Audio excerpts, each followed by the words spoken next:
Judge Edward Bermilla appears so frustrated with prosecutors that he joked about blowing his brains out after another violation by them, saying, quote, "The disrespect to the court is shocking." Mr. Metchik went way overboard, and just this nonsensical attack on the state's case just to try to gain an advantage has got to stop. Defense attorney Ralph Maychek objected when State's Attorney Jim Glasgow was questioning the state's expert witness, Dr. Larry Blum.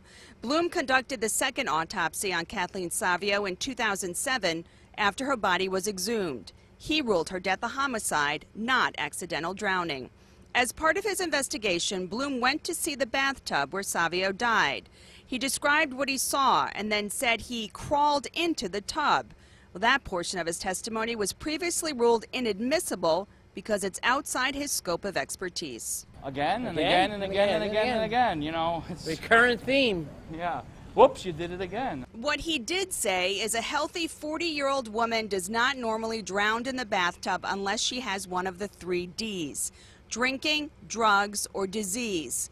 Kathleen Savio had none of those risk factors. I suppose a healthy woman can't step on a bar of soap or slip on a slick tub. I mean, one thing's got nothing to do with another. Dr. Blum also testified about 13 bruises or markings on Savio's body, on her left buttocks, her elbow, her head, and deep bruising that went to her bone on her lower left abdominal area. Blum said they were fresh wounds, meaning they were made within 24 hours. My heart sank when they put up that picture of it was over 13 bruises and abrasions to Kathleen's body. In no way did she fall and hit her head and die in the tub. She was brutalized that night. Dr. Blum also testified that the position of Savio's right foot was not conducive to an accidental drowning. Her toes were hyperextended at a 90-degree angle, pushing against the side of the tub. That's more consistent with a struggle.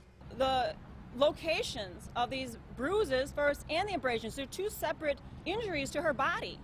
The bruises were all on the front, mainly on the left side of her body, where she was obviously beaten up.